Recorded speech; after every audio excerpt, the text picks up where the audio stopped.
iberoamericana. Asimismo, ha realizado diversos estudios en la Universidad de Friburgo, en Suiza.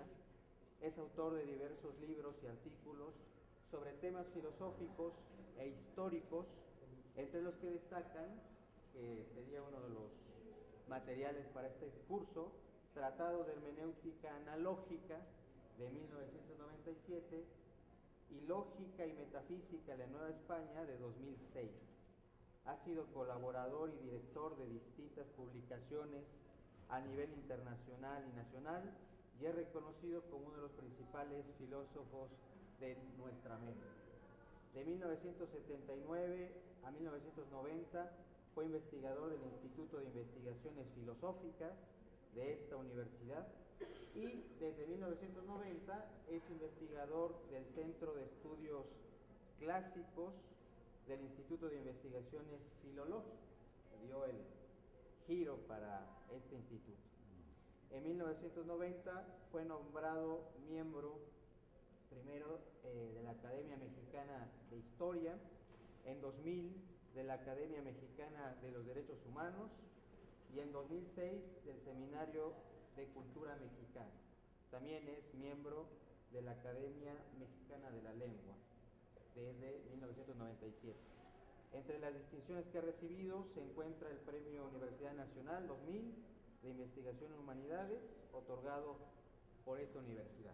Entonces, mucha de la obra también se puede encontrar en la red y obviamente en nuestra red de bibliotecas, y pues esto va a ser un momento del curso para que lo tengan presente y podamos participar con el doctor. Pues, gracias Jorge, sobre todo por esta presentación tan cálida, ¿verdad? Y buenas tardes.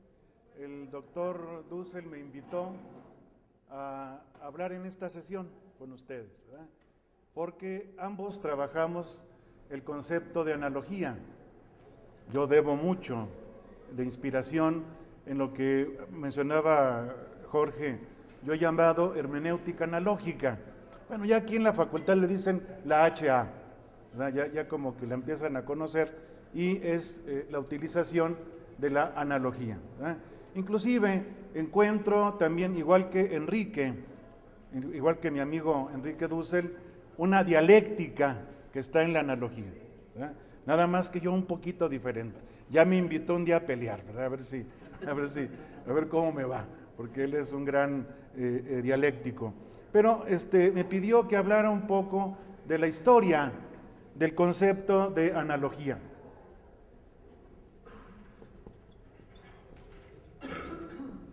Sí se alcanza a ver mi letra, ¿verdad? Sí se alcanza. Ok, bueno. El concepto de analogía tiene una gran tradición, tiene una larga tradición, es decir, no crean que es algo así reciente, y por eso también vamos a evitar el considerarlo como definición de diccionario. Ya ven que si ustedes van al diccionario y buscan analogía, les va a decir semejanza, ¿verdad? No, es mucho más, es muchísimo más, ¿verdad? La analogía, antes de incluso exponer toda la historia, doy una breve definición, si ustedes me lo permiten. Y miren, para proceder, yo preferiría, en lugar de hablar y hasta el final que me pregunten, voy a dar espacios para que me pregunten, ¿de acuerdo? Les pongo un poquito y les doy paso para el que quiera hacer una pregunta, comentario, observación, lo pueda hacer. ¿Estamos de acuerdo? Para no esperar hasta el final y darles un tiempo para cuestiones, ¿verdad? Bien, entonces miren, la analogía de por sí, etimológicamente, analogía significa en griego proporción. Fue la palabra griega que los latinos tradujeron como proportio, es decir, proporción, ¿no? Eso es el análogón, es lo que está proporcionado. Por eso ustedes ven que tiene una indicación, tiene un significado de equilibrio. Esa es la dialéctica. Pero un equilibrio proporcional, no un equilibrio estático, sino un equilibrio dinámico, ¿verdad? Porque a veces tienes que oscilar más a un lado y a veces hacia el otro. Pero también la analogía fue un modo de significación.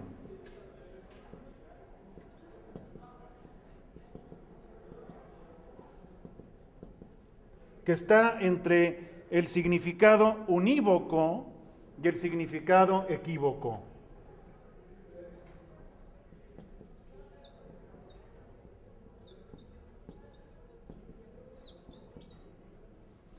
El significado unívoco es completamente claro y distinto.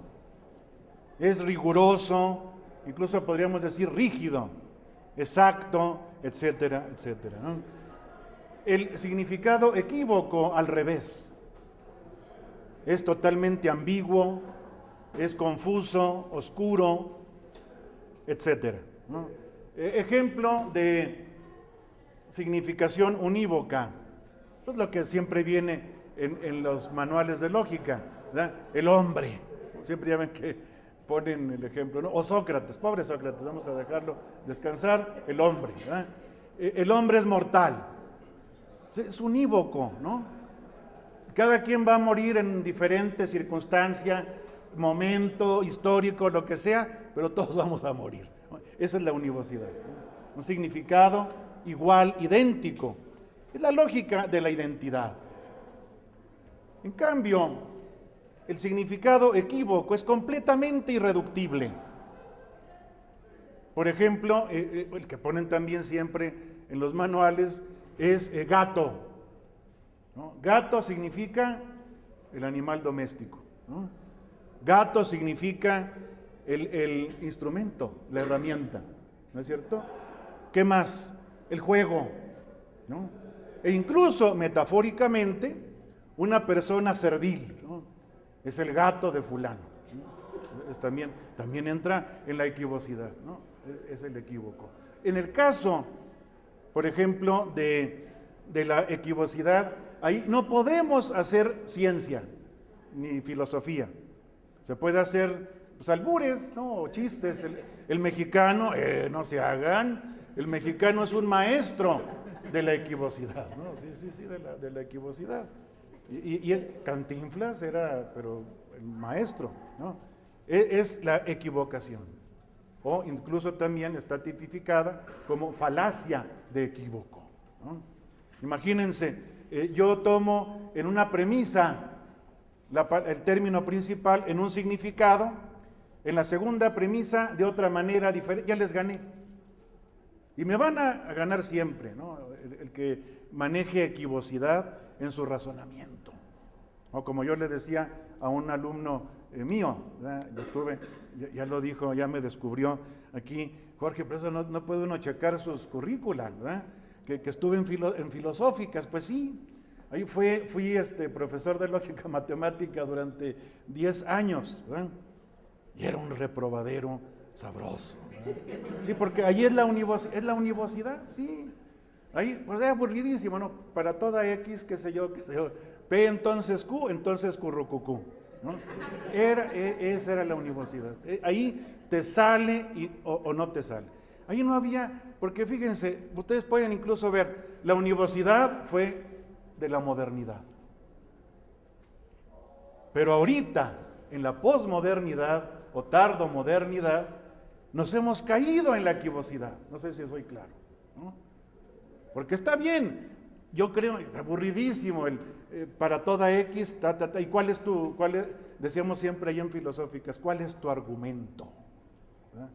Hay pura filosofía argumentativa. Y ahora declaman, ¿no? Mis alumnos ahora, posmitos, vean que les digo con cariño, ¿verdad? Posmitos muy posmos, ¿verdad? Declaman, no, profe, mire, lo único cierto es la muerte. ¿Verdad? Sí, ya lo di en el ejemplo. ¿Y qué más? Pues que lo único cierto es la muerte. Y no salen de allí. Entonces, hay que buscar el significado intermedio,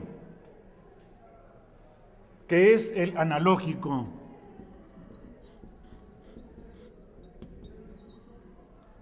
Que no tiene la claridad del significado unívoco, pero tampoco la ambigüedad del significado equívoco.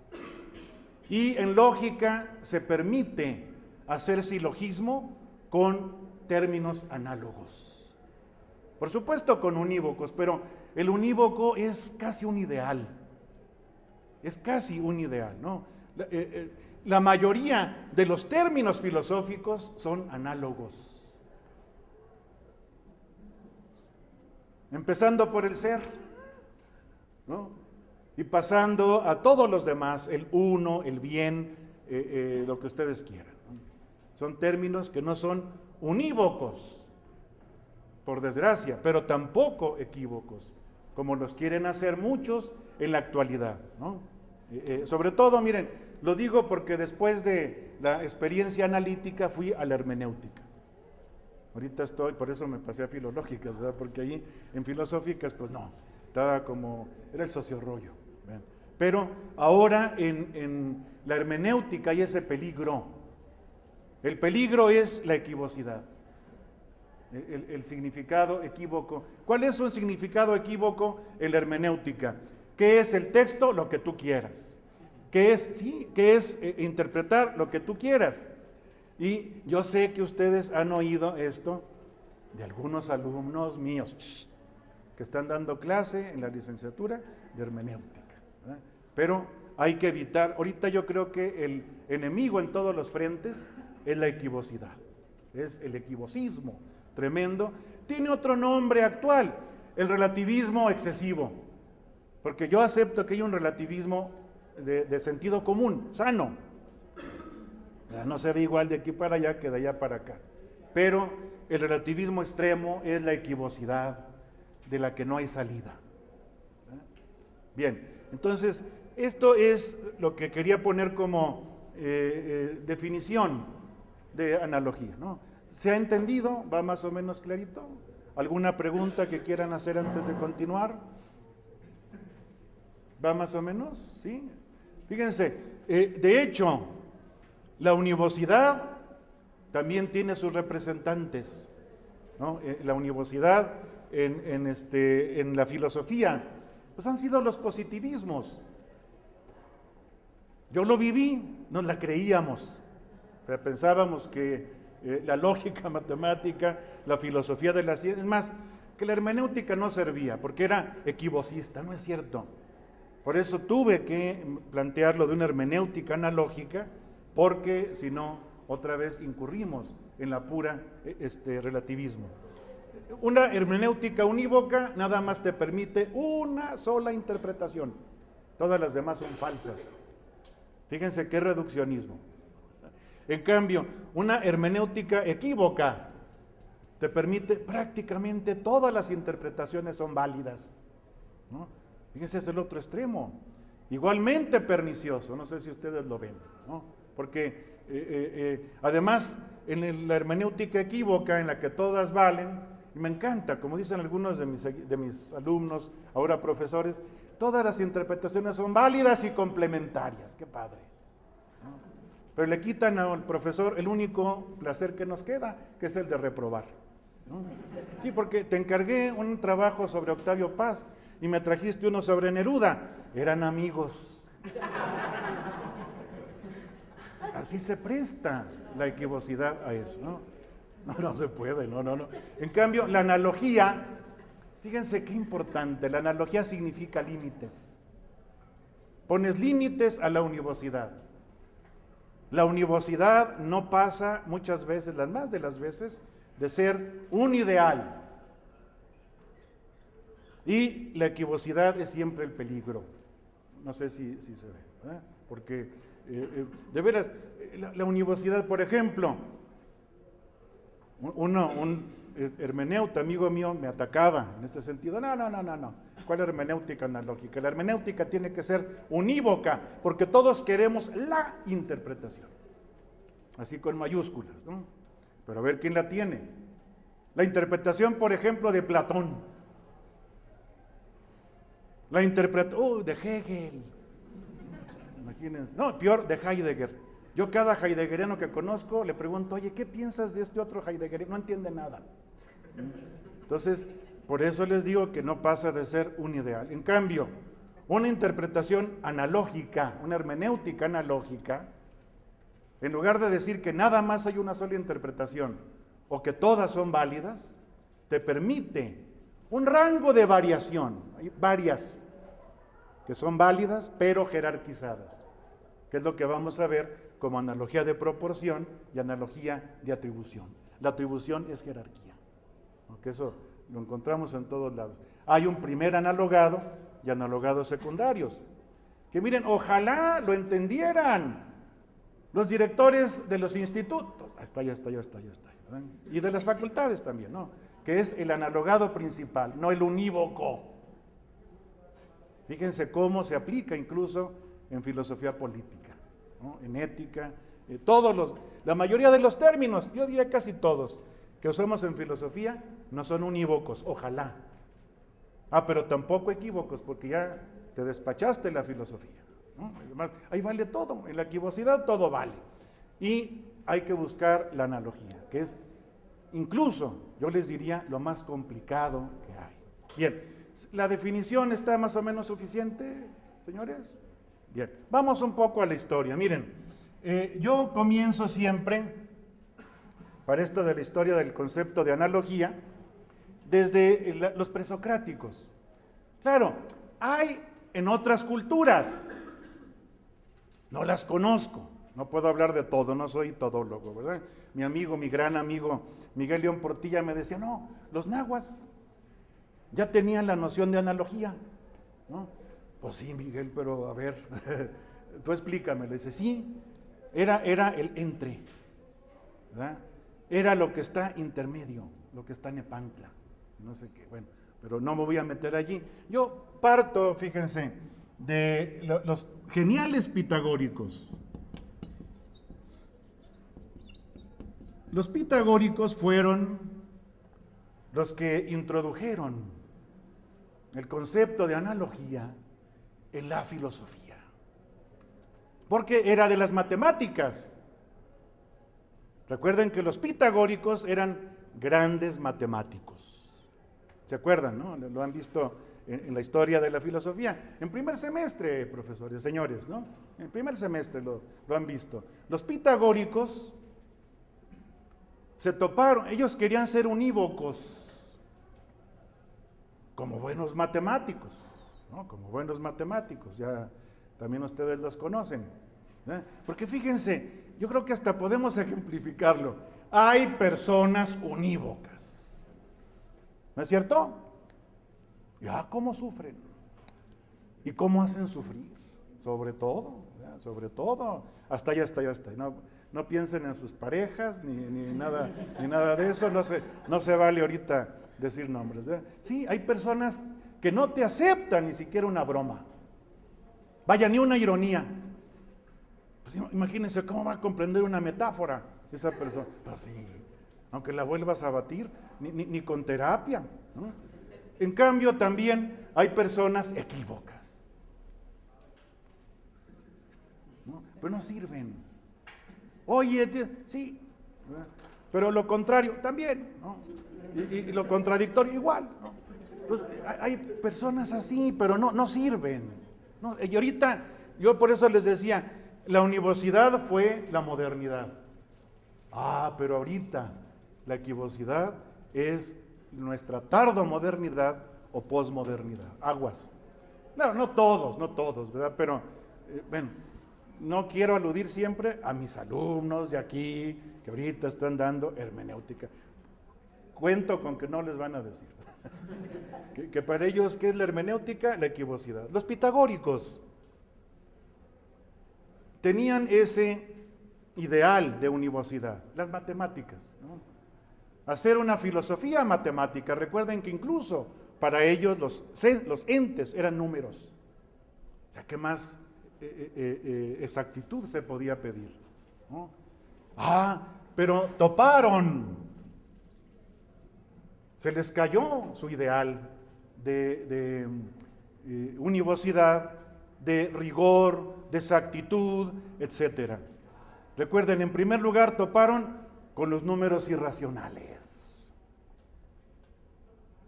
Nos lo dice la historia de la filosofía y la historia de las matemáticas, ¿no? Caray, allí sí que vino la angustia, ¿no? Y el trepidar de dientes. Sí, porque imagínense, no tenían todavía esa noción de infinitesimales, pero se te va al infinito, ¿no? O también, otra palabrita muy usual en la actualidad, ¿no? La inconmensurabilidad de la diagonal. Otra. Que ahorita todo es inconmensurable, ¿verdad? Sí, todo es una palabrita de moda, ¿no? Hay inconmensurabilidad de tradiciones, de teorías, de culturas, etcétera, ¿no? Incluso hay filósofos de la ciencia, no voy a decir nombre porque estuvo por acá, ¿verdad?, que te dicen que no tiene sentido que dialogues más que con gente de tu tradición científica. Otro no te va a entender, o te va a negar, pero sin argumentos, ¿no? Entonces los pitagóricos toparon con la equivocidad. Y por eso, yo creo que ya se iban a suicidar en masa. Déjenme exagerar un poco, ¿verdad? Estaba el acantilado, todos se iban a tirar al mar. Era en Sicilia, ¿no? Se iban a tirar, cuando dijeron, espérense. Entonces hubo allí, sobre todo, Arquitas de Tarento, uno de los pitagóricos. Hablo de pitagóricos porque ya ven que de Pitágoras se dice que no es seguro que haya existido. Está tan rodeado de mitos que se piensa que a lo mejor no existió el personaje. Pero sí hay fragmentos de Arquitas de Tarento y de otros pitagóricos. Si ustedes van al tercer tomo de los fragmentos de los presocráticos, de Diels y Krantz, Die Fragmente der Forsokratiker. Ahí están los fragmentos en griego. Van ustedes al Namenregister, al índice. Busquen analogía. Y fueron puros pitagóricos. Alcmeón de Crotona, Arquitas de Tarento. Este fue el que les dijo, espérense, no se tiren al mar. Que imagínense qué crisis cultural, ¿no es cierto? Y hasta personal, ¿no? Vamos a cuadrar todo, cat analogian, según proporción. Fíjense qué genial, ¿no? Y es lo que encontramos en la vida diaria, que no se sujeta a la aritmética, a la matemática, porque si no, pues ahí estás de unívoco, ¿verdad? Así, el unívoco es así, ¿no? Un robotín, sí, pero los hay, de que los hay, ¿no? Bien, entonces los pitagóricos, qué curioso, eran grandes matemáticos o lógicos, pero también grandes místicos. Ahí es otro elemento de analogía. La analogía es mestiza, la analogía es híbrida, o el mestizaje es analógico. Recuerden, Hermes, yo lo uso mucho para la hermenéutica, ¿no? Es el mero de la hermenéutica. Hermes era un mestizo, hijo de Zeus y de una mortal, Maya. Por eso sabía el lenguaje de los dioses y los hombres, de los dos lados. Por eso era el traductor, el intérprete, de ahí viene lo de intérprete, ¿no? Era el que podía interpretar. Entonces los pitagóricos, qué curioso, grandes matemáticos, pero al mismo tiempo grandes místicos. Recuerden que incluso suele hablarse de una corriente órfico-pitagórica. A mí me encanta una gran filósofa que me fascina, que es María Zambrano. Ella se define como órfico-pitagórica. ¡Qué genial! Es decir, de entrada al misterio, a la mística, ¿no? De entrada al misterio. Y decía, el bueno de Aristóteles tenía miedo, por eso negaba que los pitagóricos fueran filósofos. Decía Aristóteles, se quedaron a medio camino. No, los órficos, y por lo tanto los pitagóricos, en su mística, fíjense, adoraban al Dioniso Sagreus. que es el de Nietzsche. ¿No? Nietzsche que dice. Sí, yo así les digo a mis alumnos, que luego me tocan de segundo semestre, bien jovencitos, bien chiquitos, ¿verdad? Pero todos vienen nietzscheanos. Sí, pero mintiendo, ¿no? No, pues ahora es que propone la orgía. ¿Qué va, hombre? La orgía. Es puro Dioniso, es puro Dioniso. Pero ellos, fíjense, antes que Nietzsche, ya concordaban, equilibraban a Dioniso con Apolo. Es más, decían que el bueno de Pitágoras era hijo de Apolo. Pues qué padre, ¿no? Que era, sí, pues él decía que era hijo de Apolo y una reencarnación de Hermes. Por eso Hermes era el que hermanaba a Apolo y a Dioniso, ¿no? Porque recuerden, eran hermanos, pero para eso son los hermanos, para pelear, ¿no? Sí estaban peleados. De hecho, bueno, ustedes ya lo saben, ¿no? Bien, pero aquí vemos también otra cosa que es curiosísima y no sé por qué Nietzsche no les hizo caso. Le hizo más caso a los aburridos estoicos con esto del eterno retorno. Ellos son los que plantean en su mística el eterno retorno.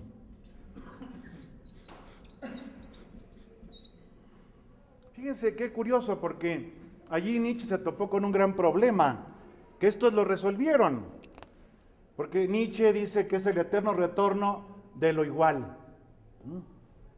Que me decía, yo conozco al mítico traductor de Nietzsche, Andrés Sánchez Pascual, ya viejo, el de Alianza, que es el que más o menos todos usamos, ¿no? Las traducciones de Alianza Editorial, y me decía, pero aguas, no es das identisch, es das gleiche. O sea, no es exactamente lo idéntico. Ellos dirían, es el eterno retorno de lo análogo.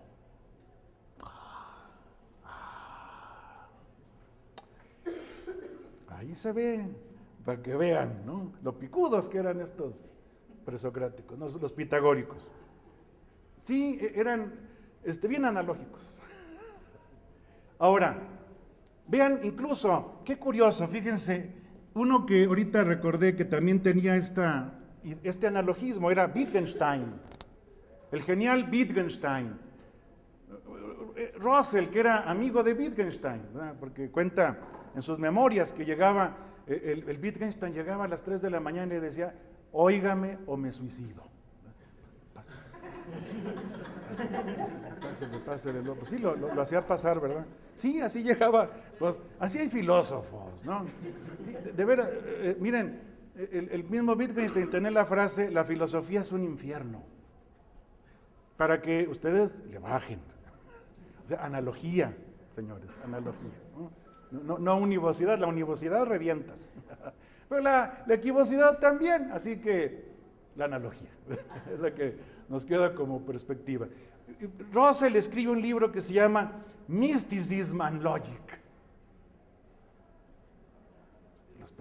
los pitagóricos, y le escribe a su esposa una carta, lo escribí pensando en Wittgenstein, porque Wittgenstein era místico y gran lógico.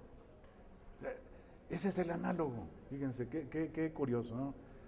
Otro que es grandioso, Foucault, decía que el Quijote era un análogo, porque era genio y loco, ¿verdad? Pero bueno, ahí no le hacemos caso. Pasemos después a Platón. Nada más, miren, nada más una ejemplificación de la proporción, de la analogía de los pitagóricos. Como les dije, es la analogía proporcional, que es simplemente A es a B, como C es a D. Es decir, aglutina. La analogía te permite conectar. Híjole, ¿qué es lo que necesitamos ahorita en la actualidad, ¿no? Conectar culturas, conectar teorías, conectar tradiciones, conectar interpretaciones, es por lo que yo la uso en la hermenéutica, ¿no? Ya ven que es el común denominador, ¿no? Hay estas múltiples interpretaciones, pero muchas van a compartir el común denominador. Entonces las puedo aglutinar, las puedo juntar, hasta que aquí ya no. Aquí ya no sirve la interpretación, ¿sí? Ya incurre en la equivocidad. Bien, pero también, fíjense, es curioso, la noción de proporción, que es lo que planteaban estos geniales pitagóricos, es la esencia de la arete, de la virtud. Antes que Platón y antes que Aristóteles. No, pues por eso los quiero, a los canijos pitagóricos, tan olvidados que están. Nadie habla de ellos en las clases. Y cuando hablo se me quedan viendo, ¿verdad? Así, oiga, pero son rete primitivos, pues, ¿cuál? ¿Verdad? Fíjense, puedes aglutinar A, esa B, como C, esa D, al infinito, que es lo que hicieron con los números irracionales, ¿no? Y para conmensurar, por ejemplo, lo que les pasó con la inconmensurabilidad de la diagonal. Pero también, fíjense, aquí está la esencia del silogismo. Yo que fui tantos años profesor de lógica, ya ven, no se me olvida, ¿verdad? Esa B como B, esa C. Y va a decir muy feo, se los plagió Aristóteles, pero no, eso no es cierto, no. Pero vean, hasta me dan ganas de examinarlos. Las reglas del silogismo, que sabemos desde la prepa. ¿No los examinó? Mejor no, ¿verdad? Bueno, pero recuerden, tenemos 3 términos. En los medios no entran en la conclusión, y en la conclusión reúnes el sujeto y el predicado. Ahí está. No sé si se ve. Geniales, se anticiparon incluso al silogismo en Aristóteles. Bueno, en el caso de Platón, él va a heredar sobre todo su idea de la arete, de la proporción, ¿no? Que ustedes lo encuentran en el diálogo La República. Ahí ya habla Platón, recuérdenlo, ¿verdad? Habla de ciertas virtudes o aretai que son necesarias para el ser humano, ¿no?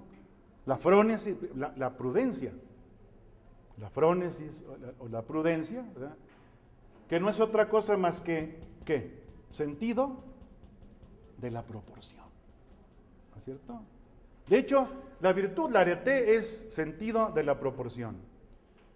Pero que sepas tú darle a cada acción la proporción que requiere. Recuerden que la idea griega de virtud es el término medio, el mesotes, que es equilibrio proporcional, ¿no? No es así, miren, no es un equilibrio de estar equidistante entre 2 puntos, ¿verdad? Porque eso es pasguatés, eso no es arete, ¿no? Yo soy tan prudente, que mejor no actúo. ¿Es verdad? Pues no, tú eres un animal, ¿verdad? Pero prudente no vas a ser. Entonces, ellos transmiten a Platón esta idea de la virtud y ya tenían la prudencia, que son las virtudes prácticas, la prudencia, la templanza, la fortaleza y la justicia. Que las voy a recuperar más bien en Aristóteles, pero las apunto desde ahorita, ¿no? Esto está en La República de Platón. O sea, Platón depende de los pitagóricos y recupera de ellos la noción de analogía. Sobre todo, fíjense, en Platón la analogía se nota, se ve, en la utilización de mitos. ¿Se acuerdan que cuando no entiende algo o no puede Sócrates explicarlo? El mito de el mito de no sé qué, el mito de... Ahí está. Pues no dijeron que la filosofía desbancaba el mito. No nos prometieron ciencia y no mito, religión, etcétera. Puro cuento. En la actualidad seguimos viviendo de mitos. ¿No es cierto? Y a veces mitos malos, mitos perniciosos. Bueno, pero no vamos a entrar allí. Sí, el mito del progreso, acuérdense, ¿no? El progreso indefinido, y pura guerra, pura destrucción y muerte. Bueno, Platón toma la analogía de proporcionalidad de los pitagóricos. ¿Sí? Recuerden, es la matemática. Esto es a esto, como esto es a esto, y esto, y esto, y esto, y esto, ¿no? Bien. Y Platón también utiliza la analogía, la comparación, al utilizar los mitos en su filosofía. De hecho, Platón fue amigo de pitagóricos. Muchos dan nombre a sus diálogos. Timeo de Locres, Téteto, Lisis, son nombres de los diálogos de Platón y eran amigos de él. Incluso uno de los pitagóricos, ustedes lo saben, lo compró cuando lo estaba vendiendo como esclavo, Dioniso de Siracusa, porque se le ocurrió decir, oiga, vamos a poner un gobierno de filósofos, ándale, agárrenlo, ¿no? Sí, acuérdense, él quería el filósofo rey, ¿no? Pues sí, mi rey, ándale, lo apañaron y lo vendieron, y lo compró un pitagórico, hasta eso que le sirvió en eso, ¿no? Bien, pero Platón se queda allí. Sin embargo, Platón añade otro modo de la analogía. Ya les decía, vamos a ponerlo aquí. El de los pitagóricos, recuerden, era el de proporcionalidad. Y el de Platón se llama de atribución.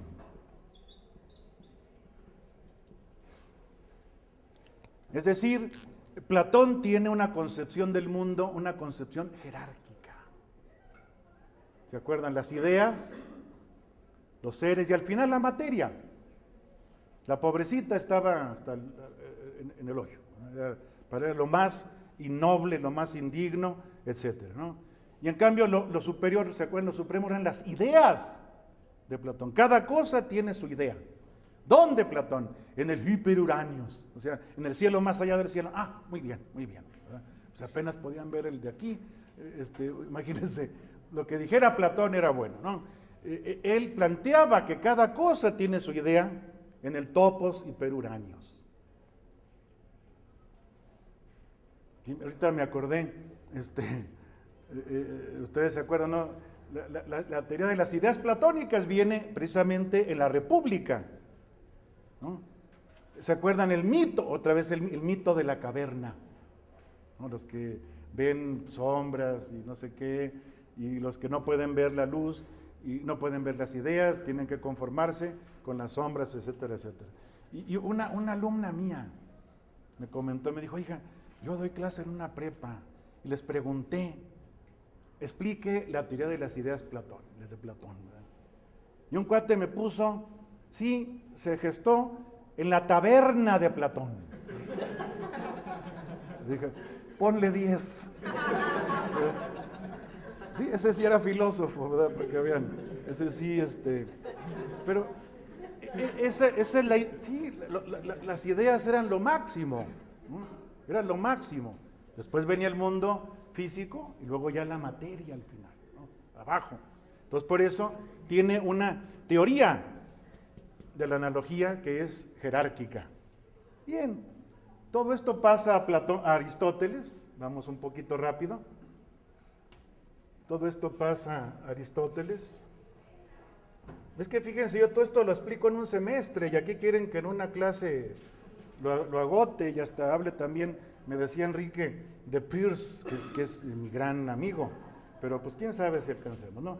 Vamos a Aristóteles y luego planteamos preguntas. En Aristóteles, fíjense, Aristóteles es el gran sistematizador de la analogía, de la teoría de la analogía, ¿verdad? Porque recupera, por supuesto, la analogía de proporcionalidad. O sea, aquí encontramos, nos hace un cuadro muy bueno, ¿no? nos hace un cuadro padrísimo. Uno agradece los cuadros sinópticos, ¿verdad? Cuando te ponen allí bien estructurado lo que quieren hablarte, ¿no? Aristóteles habla de la analogía, muy completo, ¿verdad? Miren, no solamente en la lógica, en la metafísica de Aristóteles, ustedes tienen en el libro Delta, el libro quinto de la metafísica, que es todo un diccionario de filosofía. El primer Ferrater Mora, ¿verdad? Y no tan caro, Es el libro Delta, el libro quinto de la metafísica, es un pequeño diccionario de términos filosóficos.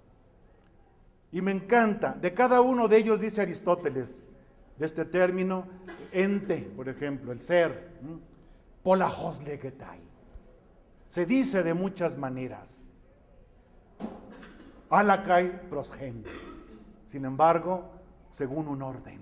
Hay un primero, prosgen, según un primero que es el analogado principal en la analogía de atribución. Genial.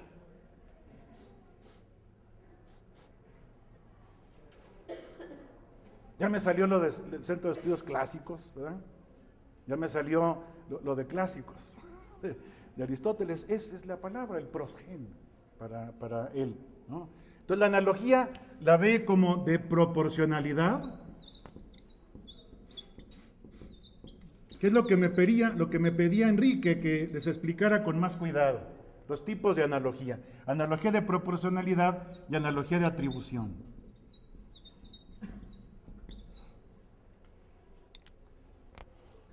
La analogía de proporcionalidad tiene dos clases. La propia y la impropia o metafórica.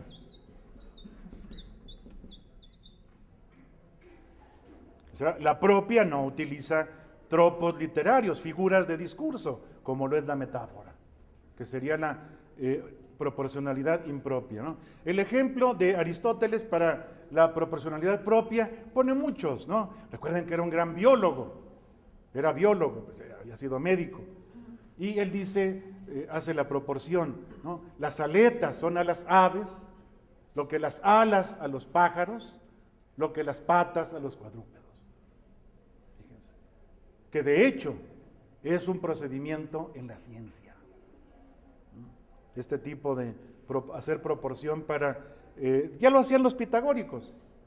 Los pitagóricos, por ejemplo, aplicaban las matemáticas a la física. Aplicaban la física a la medicina. Inclusive a la medicina psicosomática, ¿no? Por eso ellos hablaban de la armonía. La armonía es la proporción perfecta. O sea, la armonía es analogía. Para que vean la riqueza del concepto de analogía, ¿no? Entonces, en cambio, también otro ejemplo que da de analogía de proporcionalidad propia es el siguiente.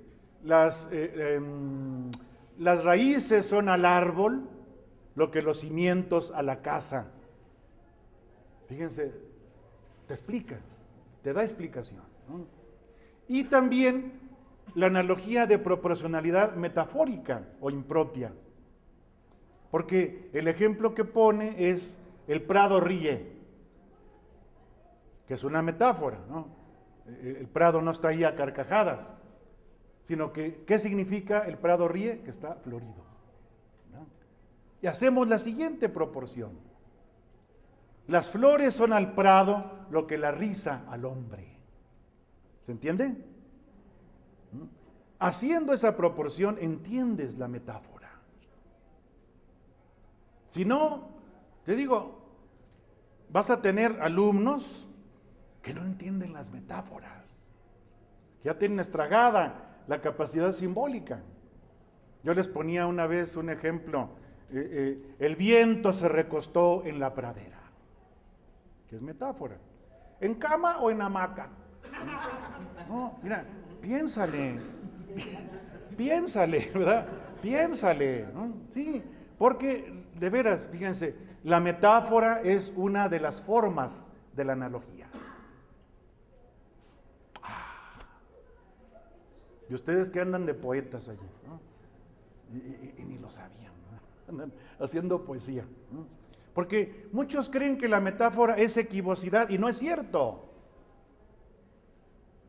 Yo me acuerdo, se van a reír, pero qué bueno que ya dijo mi año de nacimiento Jorge. Me tocó la psicodelia aquí en la facultad, los poetas de la facultad, ¿verdad? Era una poesía especial, ¿verdad? Entonces empezaban unas metáforas bien arriesgadas, ¿no? Escucho un color verde. Ay, pues pásala, ¿verdad? Para ver si también yo lo escucho, porque, ¿verdad? Bueno, sí, no, fíjense cómo la metáfora no es equivocidad. La metáfora es analogía, ¿no? Es equilibrio proporcional. Me lo decía muy bien una amiguita mía, que para mí gran poeta. Algunos la han de conocer, Elsa Cross, que es muy buena poeta. Me decía, no, claro. La metáfora no es pura equivocidad, porque si no tienes cuidado, se te vuelve ridícula, irrisoria, ¿no?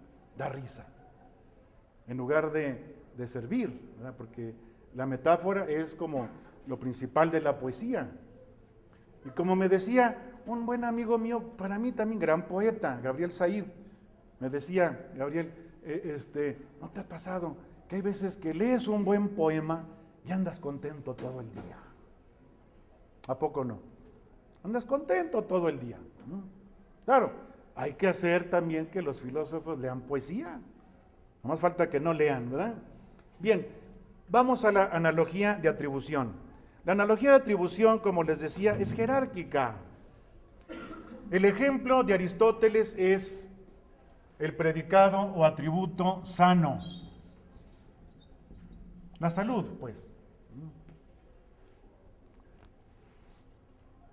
Y nos dice Aristóteles, por eso se llama analogía de atribución, se atribuye este predicado o atributo en primer lugar, fíjense, aquí ya hay un orden, hay una jerarquía. En primer lugar, él decía al animal, vamos a poner al organismo, que es como más moderno, ¿no? Al organismo. Sano es el organismo. Pero dice también, ese ejemplo de Aristóteles, también es sano el alimento. Este alimento es sano. También es sano el medicamento.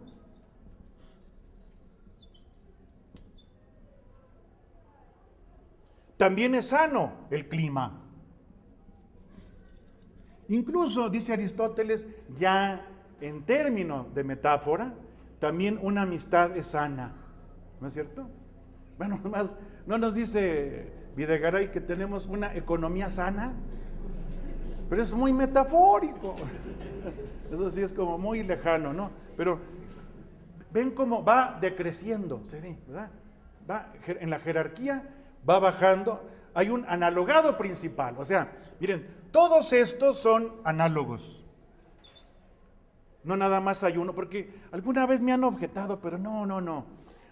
Si usted acepta un analogado principal, ya incurrió en la univocidad. ¿Se entiende la objeción, verdad? Pero no, fíjense, porque todos estos son igualmente válidos, pero en sentido descendente. O sea, el más propio es el organismo. El más propiamente sano es el organismo. Después viene el alimento, luego el medicamento, incluso el clima. Pero ya una economía o una amistad sana, ya, ¿verdad? Ya chafió. Llega hasta aquí, mira. Vamos a ponerle una rayita imaginaria. Ya lo que pase para abajo, ya es equivocidad. ¿Está claro? ¿Y cómo se sabe? Mándeme. ¿Cuál es el criterio? Mira, es las dos cosas, intuición y razonamiento. Los dos, ¿sí? Ya la misma intuición te lo dice. ¿Sí? Porque cuando alguien te dice, te voy a pagar 10,000 pesos que te debo, pero metafóricamente, como que no le aceptas, ¿no? ¿Verdad? Entonces, sí hay criterios, claro que hay criterios. Ahorita en la posmodernidad está muy de moda decir, no hay criterios, no hay verdad, no hay objetividad. ¿Qué va? Claro que sí hay objetividad y verdad, ¿no? Simplemente los límites, porque es la cuestión de límites. Y te van a preguntar siempre, ¿quién pone los límites? Háganle como yo le hice una vez. Un gran amigo mío, Bátimo, Gianni Bátimo, se llama él. Gianni Bátimo me decía, a ver, dice, me gusta tu hermenéutica analógica, pero sé más equívoco. No, espérate. ¿No? Claro, él como es un campeón de la posmodernidad, pues quiere, es más, toda la equivocidad, ¿no? Pero me decía, a ver, una cultura, dice, me gusta la analogía de proporcionalidad, porque es democrática. Así decía él, ¿no? O sea, es aglutinante, como les dije, ¿no? Permite conectar. O sea, pero no me gusta la analogía de atribución, porque es jerárquica. Allá hay mayor y menor, y eso no me gusta. Claro, pues es más anarquista que nada. Uno de sus libros se llama Adiós a la verdad, ¿no? Bueno, pero fíjate, me salvó Peirce, el querido Peirce, porque me dijo, a ver, ¿qué cultura es la buena? Claro, si digo, ¿qué cultura es el anorgado principal? Fíjense, ¿la nuestra? ¿La China? ¿Verdad que está tremendo para decir, no? Entonces dije, bueno, si digo que la mía ya perdí, si digo que la de él, pues también ya perdí. Entonces le dije, no, ninguna. Es un modelo. Peirce es un ícono. Me dijo, tienes razón. No es ninguna de las existentes. Es la cultura que todos desearíamos. La cultura de los derechos humanos. Ya respiré, fíjate. Si no, porque te van a decir que no hay límites, pero sí hay límites. Mira, yo hago un truco en ética. Incluso lo tomo de un epistemólogo, de un filósofo de la ciencia, de Popper. Que Popper decía, yo no sé si hay verdades absolutas, pero sí sé que hay falsedades absolutas. Hay teorías que se caen solas. ¿Está claro? Entonces, fíjate, ahí ya hubo un límite, ¿no es cierto? Yo lo pongo en ética. Yo no sé si hay valores absolutos, pero sí sé que hay antivalores absolutos. Ahí está Ayotzinapa. ¿No, señores? Antes yo decía Acteal, pero ustedes ya no les dice nada eso, ¿verdad? Ya no saben qué fue Acteal, ¿no? Ya no.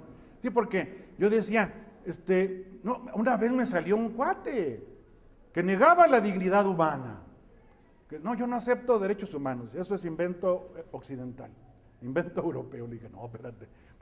Ahí es donde se ve que hay, como decía Schopenhauer, hay cosas que ni qué, y esta es una de ellas.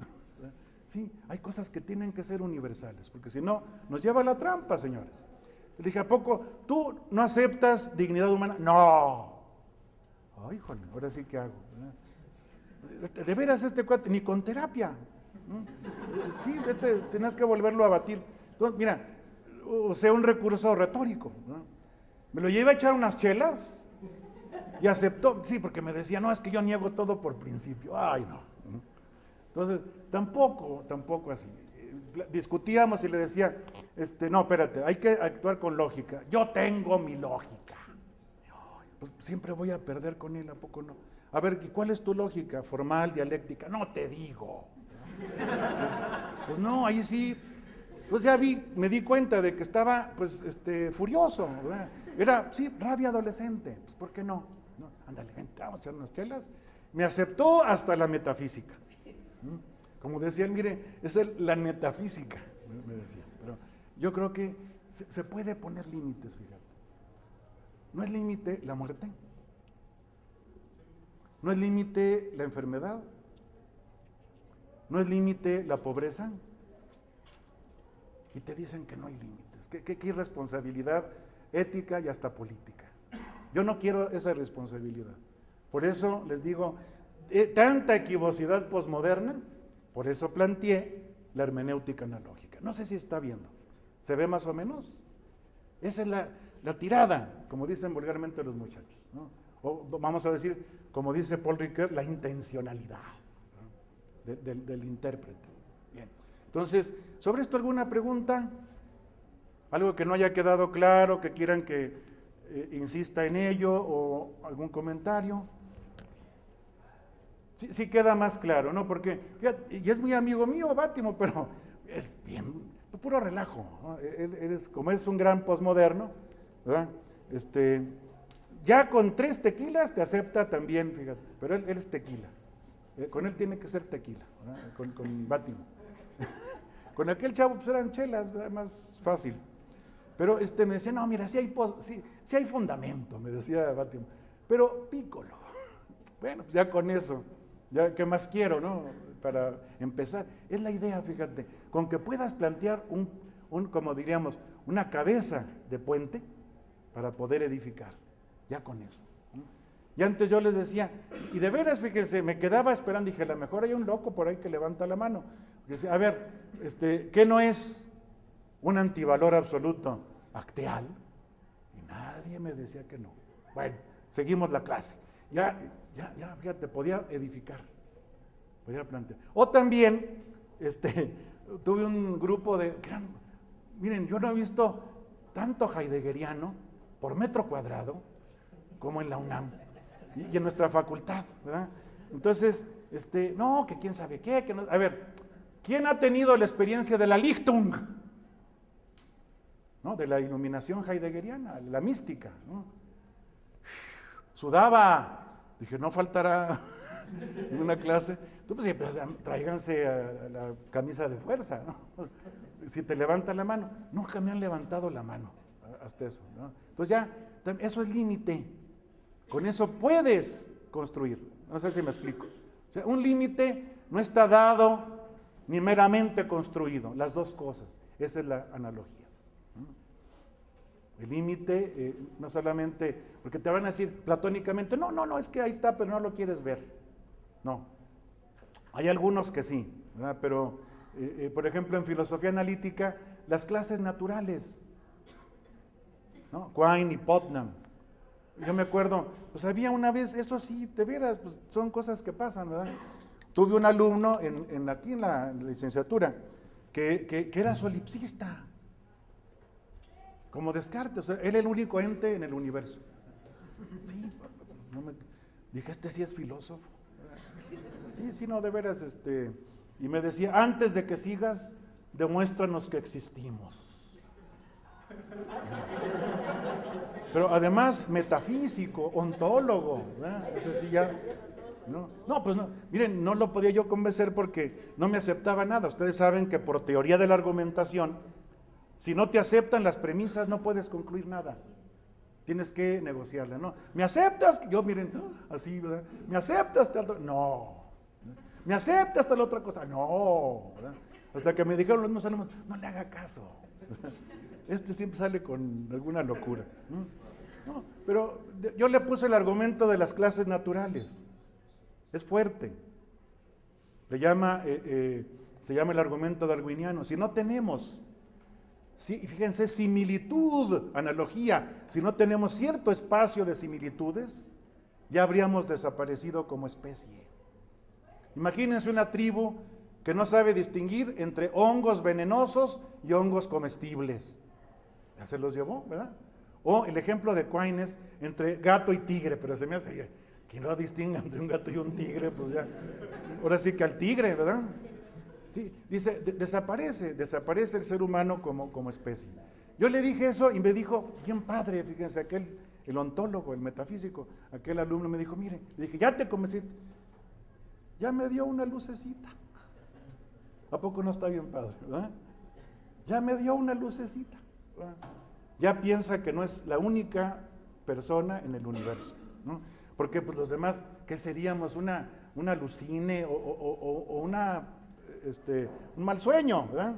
Bien, entonces, ¿sobre esto alguna pregunta, señores? Por favor. Solamente sí. Como para complementar, también en la filosofía del doctor Dussel se plantea la idea de criterio fuerte material, que sería la vida. Exacto. La vida sí. Y antes para cualquier argumentación, para pasar también ojalá y se pueda pasar al terreno no solamente de los enunciados, como en un lenguaje más pragmático, para poder, un poco eso, ¿no? Sí, mira, yo estoy totalmente de acuerdo en eso con Enrique. Hay un criterio que es la vida humana, ¿no? A lo mejor vamos a discutir qué entiendes por vida, ¿no? O por vida buena, o lo que sea, pero es también un límite, un tope, ¿no? Ahí ya no se puede discutir, ¿no? Ya. El que niegue eso, mira, por ejemplo, nunca le dije eso a Báltimo, pero si me negara los derechos humanos, pues ¿para qué hablas con él, verdad? Te va a comer, te va a cocinar, ¿no? Fíjense qué curioso, para el diálogo. Porque ya con que tengamos un diálogo analógico ya sería suficiente, fíjate, ¿no? El diálogo, te dicen Apple y Habermas, ¿no? Que tiene sus famosos claims, ¿no? Las famosas pretensiones de corrección, de verdad y ¿cuál es otra? Corrección, verdad y aceptabilidad lógica, no sé qué. Bueno, pero Levinas va más allá. Levinas te dice, el diálogo tiene otro presupuesto que no es metodológico, es ético. Que lo recoge muy bien Enrique, fíjate, que el otro no me quiera matar. No, porque el pobre de Levinas estuvo en campo de concentración y decía que estaba el alemán, el nazi, ¿verdad? Un SS, no el SS, el SS, ¿verdad? Que le pegaba por placer, le daba de culatazos por placer. Y cuenta en su biografía, Levinas, y llegaba un perrito que me acompañaba a mi trabajo forzado. Lo sentía más humano que al otro. Fíjense qué terrible. O sea, es más prójimo, es más semejante, es más tu análogo. La noción de semejante es análogo.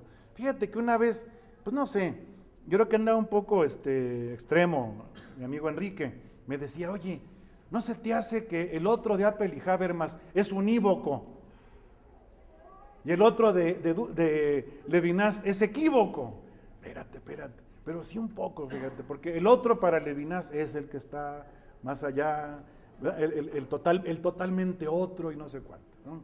Entonces yo creo que yo con Enrique sostendría un otro análogo, ni semejante. Lo que también llama, si se acuerdan él mismo, el inequívocamente otro. ¿Verdad? Fíjate, lo inequívocamente otro no es unívocamente otro, sino es el inequívocamente otro. Una cosa importante que quiero que retengan, la metáfora es una de las formas de la analogía. ¿Sí? Y por eso, un amigo común de Enrique y mío, Philibert Secretán, llega a decir también, la dialéctica es una de las formas de la analogía. La analogía es previa a la dialéctica. Sí, porque fue lo que no me satisfizo de la lógica unívoca de la filosofía analítica, que no veía los conflictos. En cambio, la dialéctica acepta y aprovecha el conflicto, porque la realidad es conflictiva, señores. En la realidad hay conflicto. Y si no tienes una lógica para trabajarlo, el conflicto, se te va. Yo con lógica matemática, pues ¿cuál conflicto? Ahí es P entonces Q. Si no, como yo les preguntaba, a ver, pero ¿por qué te sale la operación? ¿Quién sabe? Pero, imagínense mis alumnos, ¿verdad? Pero si tú, como lo quito a uno, si tú sigues los axiomas y las reglitas, te sale y ya apruebas el examen, ¿verdad? No, hay que buscar también una lógica que sea más incluyente. ¿Perdón? Investigar para que quepa también el conflicto, señores, ¿verdad? Bien, ¿sobre esto alguna pregunta? Híjole. ¿Perdón? Sí, por favor. En el libro primero de la política, sí, Aristóteles habla de la servidumbre natural. Si podríamos hablar un poco y si tiene que ver con esto. ¿Habla de? La servidumbre natural. Ah, sí. Sí, mire, allí Aristóteles está hablando en los términos de su época, ¿sí? Hay que ubicarlo culturalmente. Recuerde que en ese tiempo existía la esclavitud. Y es más, él la veía como natural. Me refiero a que hay un paradigma también. Claro, el griego. A partir del cual se jerarquiza, ¿no? Exacto. Para él, mire, incluso, pues ni modo, ahorita nos van a linchar las maestras, pero ni modo. Acuérdese que para él era el griego varón adulto. ¿De acuerdo? Él era el que tenía deliberación, recuerda. Fíjese, la mujer no tiene deliberación. El niño no tiene, pero va a tener. Fíjese, qué misógino, ¿verdad? No, sí, pues así era Aristóteles. Bueno, Platón también, nomás que lo quieren salvar. Pero uno lee los diálogos y la pobre mujer sale volando, ¿verdad? Pero, y eso que Aristóteles fue casado, ¿no? Bueno, hasta ahí. También recuerde que dice, el esclavo varón, fíjese, ese tiene deliberación, pero la tiene impedida. ¡Qué bárbaro! Ahí sí, que mis respetos, ¿verdad? Porque se echó a toda la familia, ¿no? En cambio, fíjese cómo Bartolomé de las Casas utiliza una hermenéutica analógica para decir, no hay siervos por naturaleza. Son mis análogos, mis semejantes, ¿no? Pero tampoco le podemos pedir al pobre de Aristóteles que fuera antiesclavista, sería anacrónico. Ya ven que se llama anacronismo cuando pedimos algo que no se puede pedir por la época. Bueno, entonces vamos avanzando. Fíjense en Aristóteles, voy a recuperar lo que habíamos dicho ya de los pitagóricos. Él retoma la noción de virtud o de arete, que también lo entiende como proporción, como sentido de la proporción. Y él plantea, igual que Platón en la República, las famosas 4 virtudes que conocemos como prácticas o éticas, que son la prudencia, la frónesis, la templanza, la eufrosine, la fortaleza y la justicia, la dique o dikaiosine. Y vean, miren, yo creo que exageró. Hay un gran filósofo, lo toman como posmoderno, no sé, que es MacIntyre, ¿no? Alasdair MacIntyre. Y él recupera la noción de virtud para la ética. Tiene un librito genial, un librote más bien, genial, que se llama Tras la virtud, After Virtue. Que ahí es equívoco, se puede entender como después de que hubo virtud, ya no, o ir detrás de la virtud, ¿eh?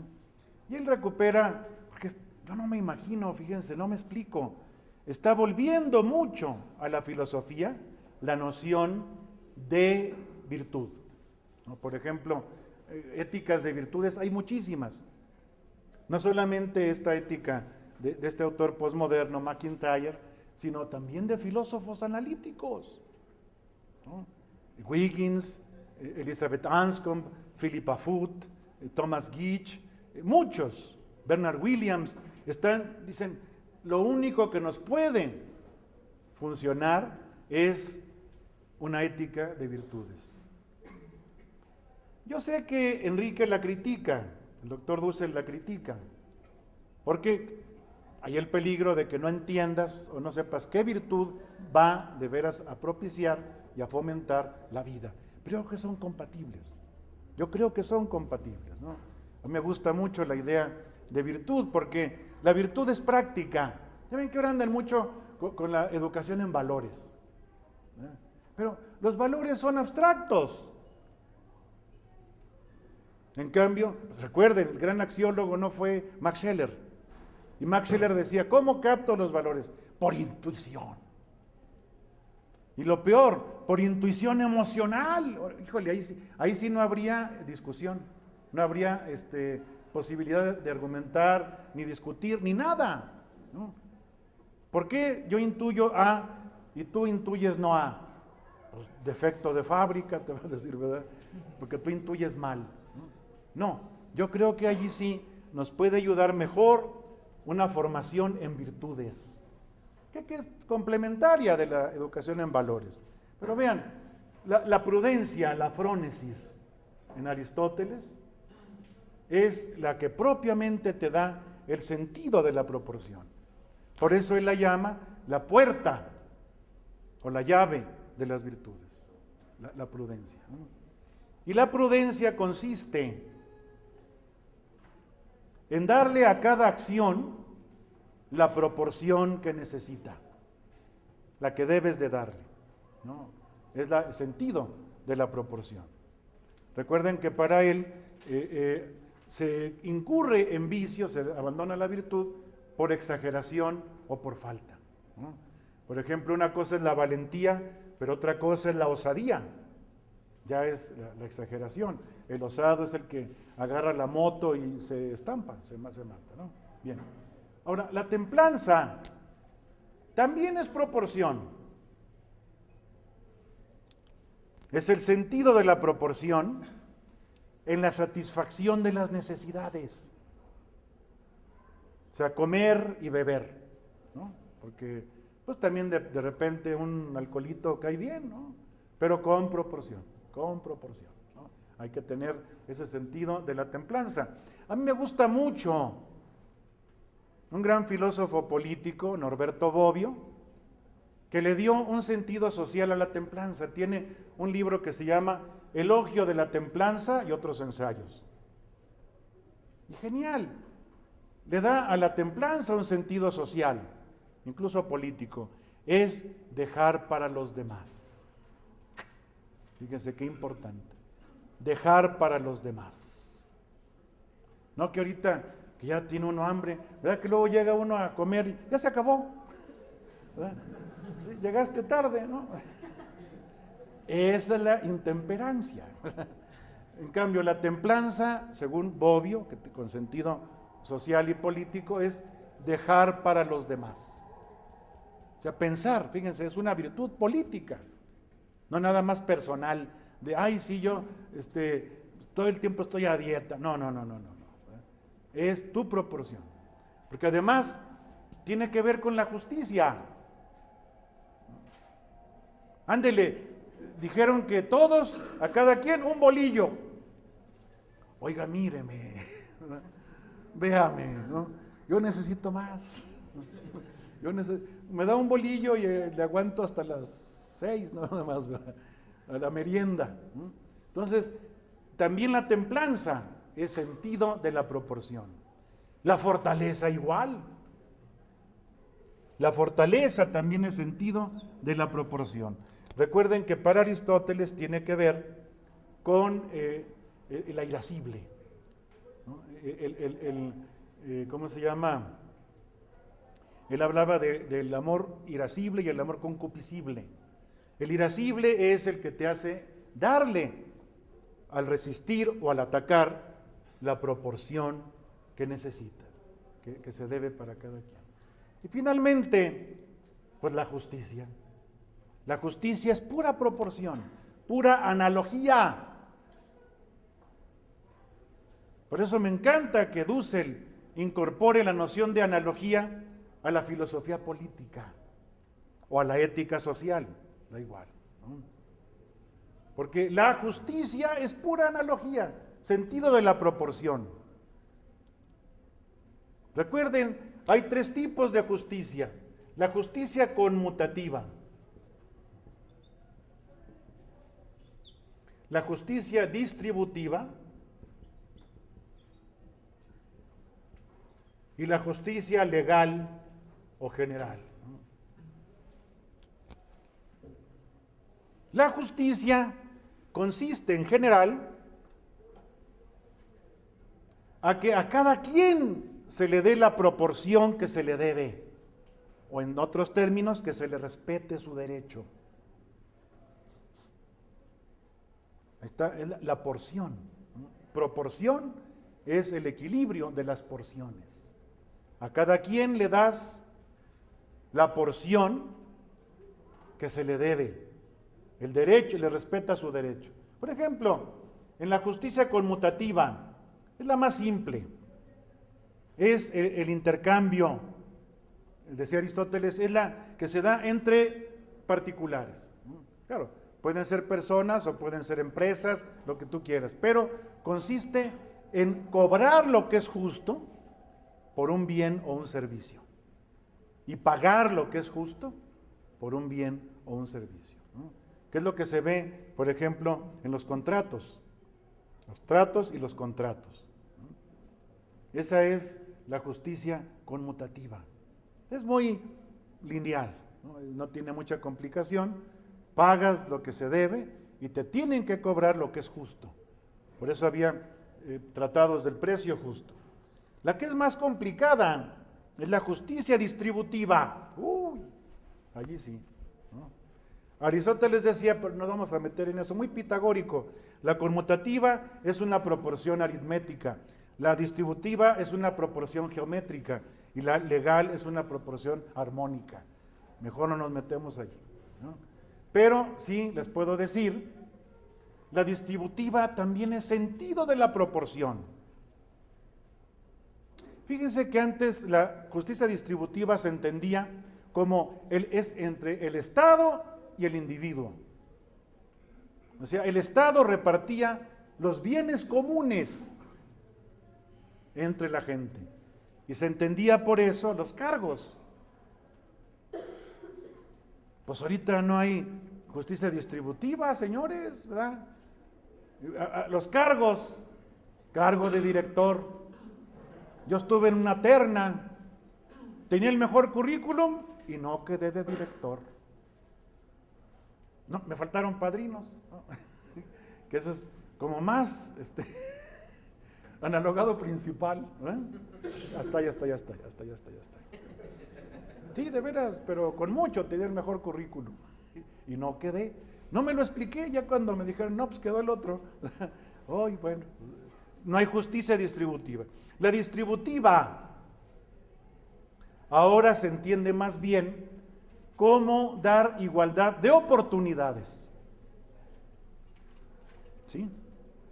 Ya no repartir, antes repartían, ¿no? Pues era el reparto ahí ahora sí que de utilidades, ¿no? A ver, a ti,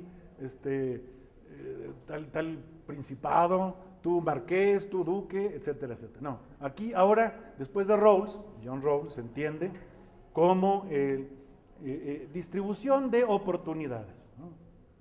Y tienes que tomar en cuenta, fíjense qué complejo, por eso es una proporción muy complicada, tienes que tomar en cuenta necesidades y méritos. Híjole, terrible, ¿no? Sí, claro, no nada más las necesidades. Ya en el derecho romano se decía, la necesidad engendra derecho. Si yo tengo necesidad de comer, tengo derecho a comer.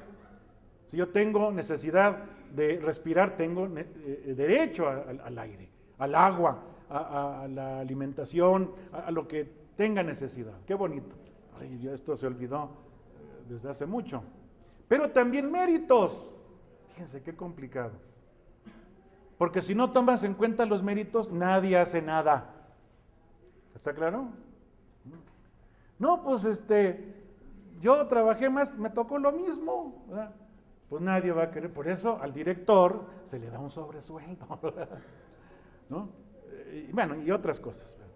Pero no sé si se ve, ¿no? Tienes que tomar en cuenta méritos. Ahorita estamos, qué triste, en una meritocracia. El SNI, el CONACYT, bueno, el SNI, ¿no? A ver, tu currículum, ¿verdad? Y llegas ahí con 10 kilos, ¿no? 200 páginas, órale, ahí está. Y para que me den nivel 3, ahí está, son el primer analogado, ¿no? Fíjense cómo estamos viviendo en la analogía, pero mal. Porque supuestamente los analogados son iguales. Primum inter pares, decían los medievales, o sea, el primero entre los iguales. Y ahora te dicen, ¿verdad que está de moda? Te van a juzgar tus pares. Pues ¿cuál par? Ni que nada, ese me odia, ¿no?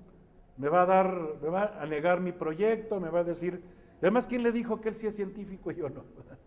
Todo eso es importantísimo. Ahorita está volviendo mucho la justicia distributiva. Se está trabajando intensamente, ¿no? En filosóficas, por ejemplo, está Paulette Dieterlen, y acá en la facultad está otra muy querida amiga, que es Elisabetta Di Castro, ¿no? Finalmente, la justicia legal igual es analogía, sentido de la proporción. Por ejemplo, el juez, con las partes. No, que ya ven que aquí en México nomás van al bote los tontos y los pobres. Así me decía un juez. Así me decía un juez. Entonces yo lo recriminaba y le decía, ay, sí, tú, ¿a poco le voy a decir al que está juzgando? Ándale, falla favorablemente porque es justo y además lo dice Dworkin. Me la tumbó, ¿verdad? Así está la justicia legal en la actualidad, en nuestro medio.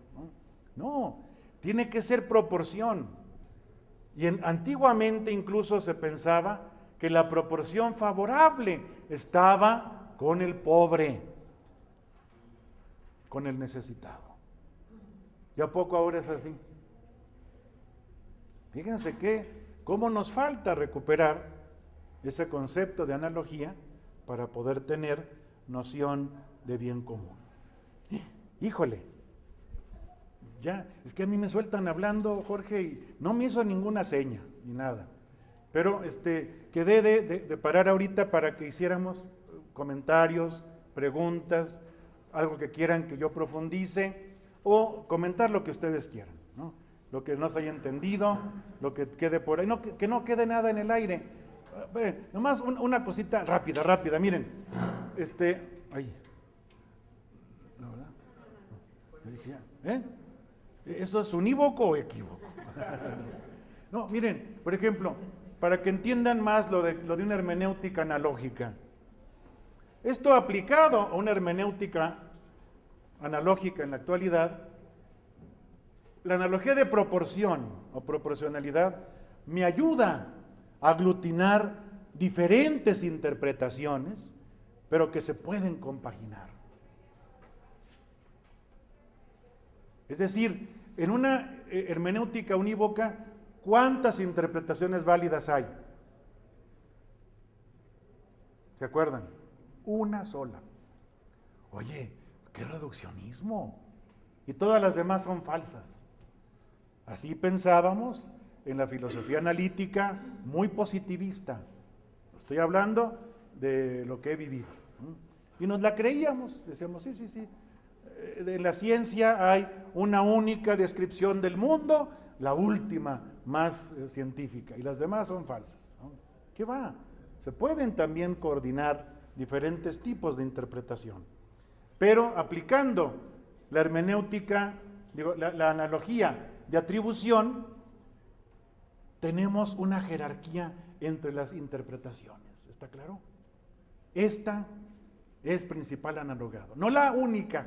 Recuerden que alguna vez me han atacado. Oiga, pero es que la de atribución es univocidad, porque si una es la principal, ya fue la mera. No, espérate. Van descendiendo hasta que aquí ya no es correcta tu interpretación. Fíjense qué riqueza nos da para aplicar en la hermenéutica. Es lo que yo he llamado la hermenéutica analógica. Y en el caso de la dialéctica, ¿verdad? Yo he discutido mucho esto, sobre todo con otro amigo que es Juan Carlos Escanone, ¿verdad? Pero bueno, no logramos ponernos de acuerdo, pero está divertido. Miren, sí, yo veo ciertamente, hay una dialéctica en la analogía. Para Escanone y Dussel es la analéctica o anadialéctica, le han llamado de diferentes formas, ¿verdad? Pero es la dialéctica hegeliana, que tiene su famosa Aufhebung, ¿no? Tiene la famosa síntesis, pero con eso destruye los opuestos, ¿no es cierto? En cambio yo veo otra dialéctica distinta, diferente, la de la diferencia. Le van a decir que soy posmoderno, van a decir que soy posmoderno. No, fíjense cómo es una dialéctica que más bien veo en Kierkegaard, Nietzsche y Freud.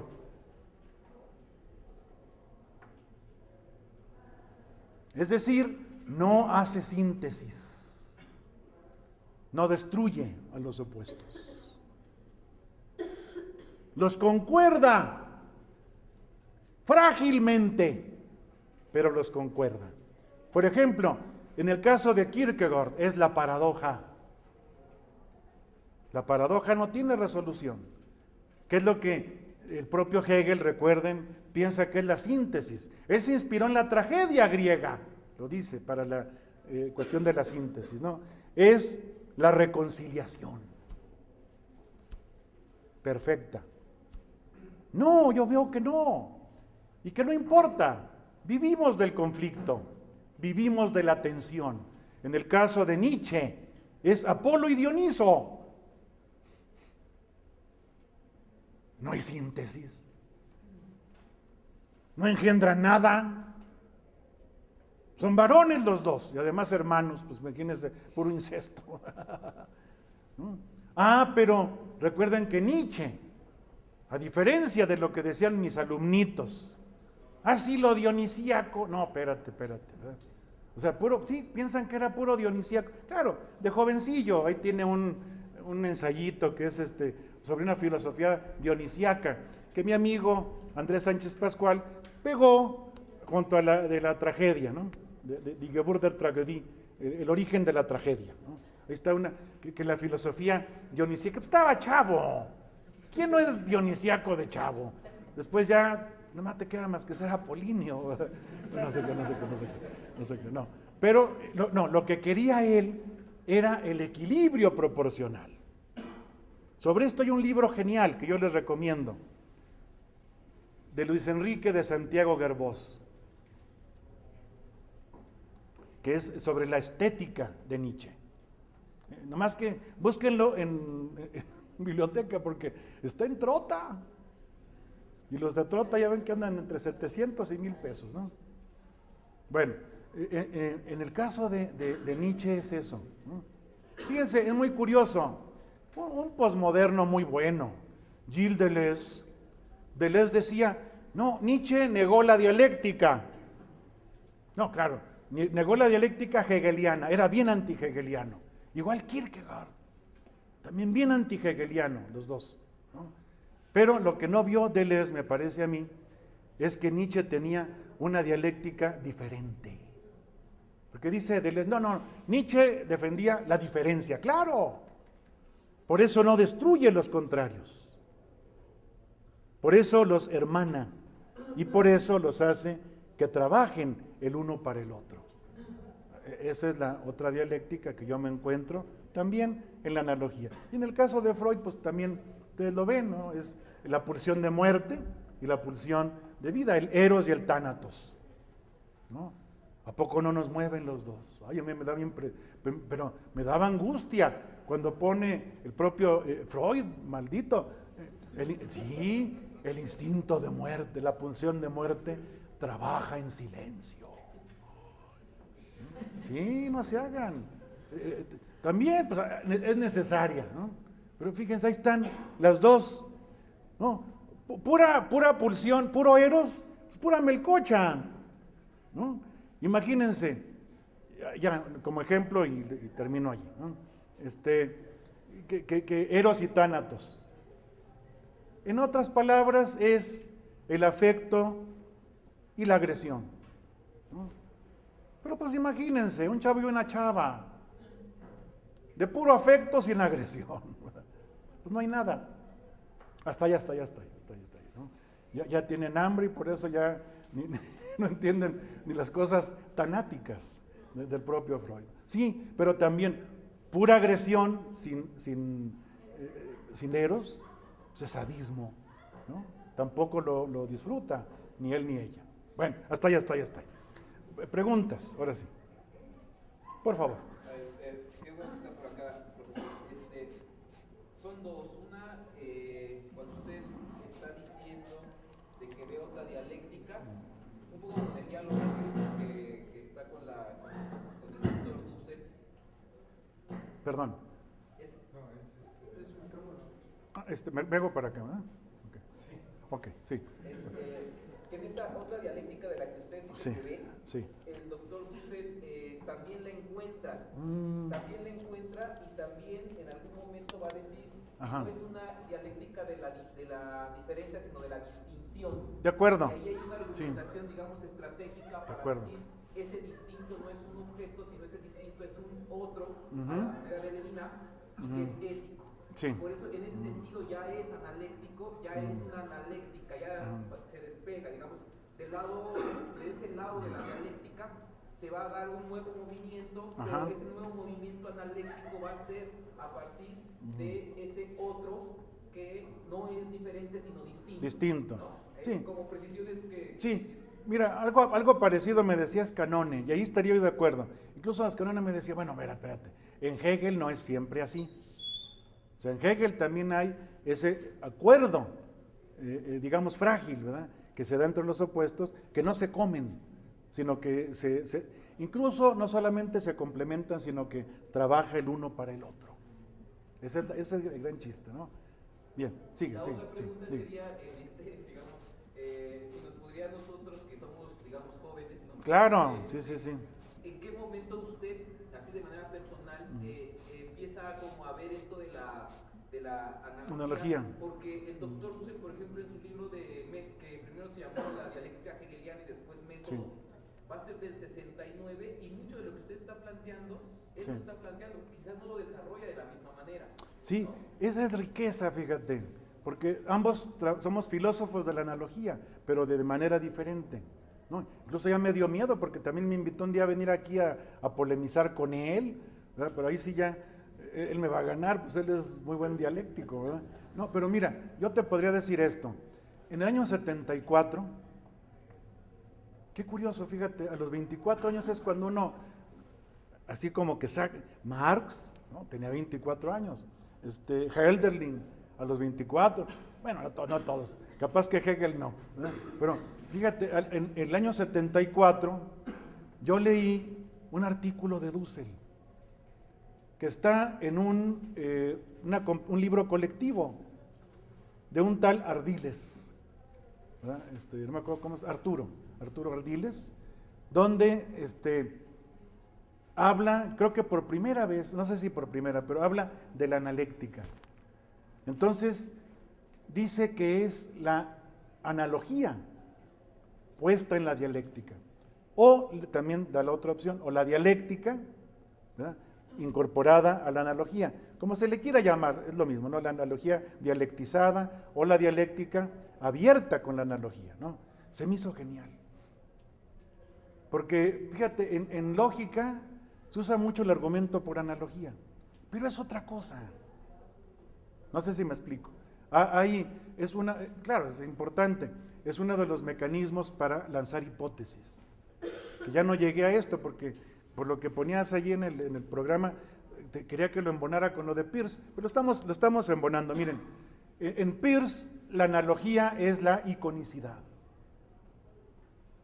el signo icónico, que es genial, ¿verdad? Porque el signo icónico, por ejemplo, un simulador, ahí aprendes a pilotear un avión, y tiene que ser un análogo. Es el ícono, o lo icónico es, por eso les digo que me salvé con lo de Bátimo, porque me dijo, a ver, ¿cuál cultura? Dije, mira, una cultura ideal, o sea, icónica, ¿verdad? Dijo, sí, pues sí, y él, lo bueno es que no conocía a Peirce, ¿verdad? Que como dice Peirce, ese no lo conozco, quién sabe acá. Bueno, mal para ti, peor para ti. Bien, pero fíjate, para Peirce, el signo icónico, o sea, él habla de 3 tipos de signo: índice, ícono y símbolo. El índice es un signo unívoco. El ejemplo es la huella en el lodo. Sí. Ahí ves si es de vaca, de caballo o de bicicleta, lo que sea, ¿no? Es índice, el índice. En cambio, el símbolo, curioso, a diferencia de la escuela europea, en la semiótica americana, que es de Peirce, el símbolo es equívoco, porque para Peirce el ejemplo de símbolo es el lenguaje. Ya ven que en el lenguaje, mesa se dice en un idioma de una forma, en otro idioma de otra forma, por lo tanto hay equivocidad en el símbolo. En cambio, el ícono es el signo analógico para Peirce, porque como lo ves, es un signo natural, y este es un signo puramente cultural. Y en cambio, para Peirce, el ícono O sea, lo análogo, por eso es mestizo. Es en parte natural y en parte cultural. Humberto Eco. Humberto Eco explica muy bien, o sea, el ícono no es puramente natural. No lo entenderíamos si no trae una carga cultural a la que pertenezcamos. ¿Sí? Por eso a veces, fíjate, yo le he llamado, lo has de haber visto por ahí, hermenéutica analógico-icónica, porque conecto con Peirce, ¿no? Ahora, el ícono, que recuerden que para Peirce todo se dividía en tres, el loco de Peirce, ¿no? Incluso tiene un artículo que se llama triadomanía, ¿no? Todo es en tres. El signo se divide en ¿cuántos? En tres, ¿no? Ahora, el ícono se divide en ¿cuántos? En tres, que es la imagen, el diagrama y la metáfora. Híjole, aquí está la división que hicimos con los griegos. ¿Lo ven? Analogía de proporcionalidad propia, la imagen, y analogía de proporcionalidad impropia, la metáfora. Y en medio está el diagrama, que es complicadísimo. ¿Se acuerdan que el mismo Dussel usa mucho el diagrama? Que porque él dio clase en una escuela de arte, de diseño, ¿no? Bueno, el diagrama te dice, le preguntas, oye, Peirce, ¿qué es un diagrama? Porque él te explica, dice, miren, la imagen nunca es unívoca, es analógica. La imagen nunca es unívoca, ni una foto, que era, imagínense, siglo XIX a finales, lo más que tenían así como imagen, ¿no? La fotografía, pues no es lo mismo, decía, no es unívoca. Y eso que bueno, ya era más o menos respetable la fotografía en aquel entonces, ¿no? Bien, la metáfora, dice Peirce, es lo que más se acerca a la equivocidad, pero no incurre en la equivocidad. Y el diagrama, Peirce, ¿qué es? Pues me dejó igual. Dice, entre puede ser o una fórmula algebraica o una metáfora afortunada. Ándale pues. Pero vean la genialidad. Ahí está toda la ciencia. Yo esto lo uso, fíjate, para la cuestión, todavía me quedan resabios de filosofía analítica, un gran semiólogo, Roman Jakobson. Roman Jakobson dice que los dos pilares de la racionalidad humana son la metáfora y la metonimia.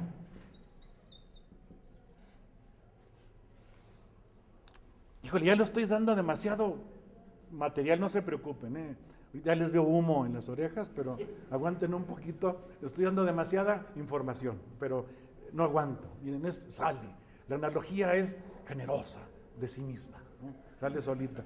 Fíjense, sí, la metonimia y la metáfora son dos cosas que se usan en la ciencia. Por ejemplo, la misma metáfora, hay un libro genial que yo les recomiendo, de un discípulo de Wittgenstein que se llamó Max Black, que se llama Modelos y Metáforas, donde él demuestra que los grandes modelos científicos fueron buenas metáforas. O lo de Darwin, ¿no? Que la alfombra de cadáveres y no sé qué. O lo del átomo, pues es pura metáfora. Y la metonimia es lo que te ayuda a explicar. Termino esta parte con esto. Miren, yo empleo también hermenéutica analógico-icónica, ya cumplíle para que le digan a Enrique, que también les hablé de Peirce, porque el signo icónico es el único signo que en un fragmento te presenta el todo.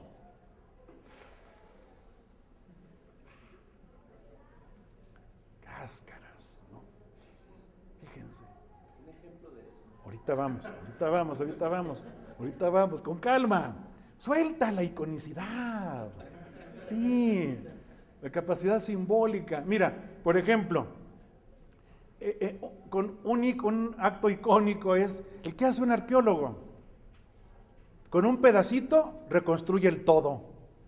¿No es cierto? Pero, por ejemplo, la Cruz Roja o la Luna Roja. ¿Qué? Sirven como íconos en ese aspecto, ¿no? No, sí, pero bueno, aquí eso ya son completos, ¿sí? No, pero fíjate cómo el ícono verdadero es el que es un fragmentito y te permite el todo. Por ejemplo, yo no sé cómo le hacen, hasta dice uno, pues no es cierto, ¿verdad? Que un dinosaurio te lo reconstruyen con 3 huesitos. Porque iba así, ¿verdad? Iba así, y tenía que ir así, tenía que ir así, pues quién sabe. Bueno, Peirce te dice que es hipotético. El signo icónico siempre es abductivo, o sea, hipotético, conjetural, pero sirve, te hace conocer, ¿sí? Entonces, metonimia y metáfora. La metonimia es la que nos enseña a explicar y a universalizar. Es decir, por ejemplo, la metonimia es el paso de los efectos a las causas y del fragmento al todo, ¿no? Pasar de los efectos a las causas se llama explicar, ¿no es cierto? Explicar. Pasar de los fragmentos al todo se llama universalizar, ¿no? Yo me acuerdo, un gran amigo sacó un libro sobre la explicación, ¿verdad? Y se llama algo así como Teorías de la explicación, de los efectos a las causas. Y le dije, oye, falta algo, un amigo de filosófica, falta algo. ¿Y cómo universalizas? Dice, es que si una teoría no la puedes universalizar, no sirve. Una explicación que no puedes universalizar, no te sirve, ¿no? Ahí está esa dialéctica que también empleamos en la ciencia. Luego me dedicó su libro, ahí me pone una dedicatoria, para Mauricio, de los efectos a los afectos. La amistad es la que te hace también pasar, ¿no? Bien, ¿alguna cosa más? Tenemos ya muy poquito. Sí, por favor. También ha trabajado sobre la cuestión de los derechos humanos. Ándale, sí. Varios libros. Y sobre todo la referencia también a Bartolomé de las Casas, ¿no? Sí. O a Fray Alonso de la Veracruz también. Ajá. Pero en ese sentido, digamos, ¿cómo funciona este modelo? Y sobre todo entendiendo, por lo que leí en alguna parte, que intenta acercarse justamente a la crítica de ciertas identidades culturales. Exacto. Que se absolutizan, ¿no? Exacto, sí. Que se vuelven... Exactamente. ¿Cómo? Fíjate, mira, tenemos siempre un pluralismo cultural, ¿verdad? Ya ves que ahora dicen que multiculturalismo es el fenómeno y el modelo es el pluralismo cultural. Un pluralismo unívoco ya deshizo a las otras culturas, ¿no? Yo me acuerdo que una vez estaba platicando con un gran amigo, ya murió, Luis Villoro, y me decía, oye, estábamos en un Sambors, y me decía, oye, tu hermenéutica analógica se puede aplicar para el caso de Chiapas. Y ahí se ponía a hacer en la servilleta teoría de conjuntos, ¿verdad? Sí, pues es la intersección. Dice, porque hay etnias que tenemos que convencerlas de los derechos humanos. Fíjate, ahí está el gran problema. ¿Cómo cumplen los derechos humanos en un ámbito intercultural? ¿Sí? ¿Se está claro? Donde a lo mejor no los van a aceptar o los van a ver de otra manera. O sea, no puedes exigir univocidad, pero tampoco puedes exigir equivocidad. Fíjate, es otro límite, los derechos humanos. Si yo digo, son equívocos, ¿verdad? No, mira, fíjate que, no, y aquí en México nos pintamos, pero solos, de veras. Siempre estábamos viendo problemas culturales igual que nosotros. Hay etnias en los que cómo salen mal parados las mujeres y los niños. Sí, porque, claro, fíjate, teníamos allí, estaba ahí otro bien unívoco, un abogado, no voy a decir nombres ni nada. Decía, a esos, porque nos decía Villoro, miren, en Chiapas hay un problema, una etnia en la que si no dije nada contra Chiapas, no, pero sí, un problemón, porque son igual de machines que nosotros, ¿no? Y misóginos y tal. Casi es vender a las niñas, ¿no? Pues decía el abogado, decía, yo a esos les echo el ejército. No, hombre, ¿no? Esa es la univocidad. La otra, la equivocidad, es la permisividad. No, pues lo han hecho siempre, ¿no? Yo los reto a que le pregunten a cualquier mujer de cualquier etnia, a ver si está acostumbrada a que le peguen. ¿Verdad que dicen? No, es que les gusta. ¿Qué va? ¿Qué va? Sí, maestras, ¿sí les gusta que les peguen? Esa sería la equivocidad. Fíjate, qué curioso. Ya no tanto, pero a mí me tocó un tiempo en que los antropólogos eran bien relativistas. Aquí no hay antropólogos, suponemos, ¿no? Porque si no, es que es su cultura, ¿no? Lo hacen por costumbre, lo han hecho siempre. No les puedes quitar eso, ¿cómo no? Hay que, por así decir, educar a todo mundo en los derechos humanos, ¿de acuerdo? Fíjate, es un librito, no sé si lo conoces, mío, Interculturalidad de Derechos Humanos, que está en siglo XXI. De hecho, me lo encargó la Academia de los Derechos Humanos. ¿Qué hacemos cuando los derechos humanos son interpretados tan diferentemente? Otros, en cambio, es padrísimo. Hay etnias que interpretan los derechos humanos de manera bien comunitaria, qué padre. No sé si me explico. Ya ven que acá nosotros es mi derecho mío, mío de mí, ¿no? Puro liberalismo. Y en cambio es el derecho comunitario.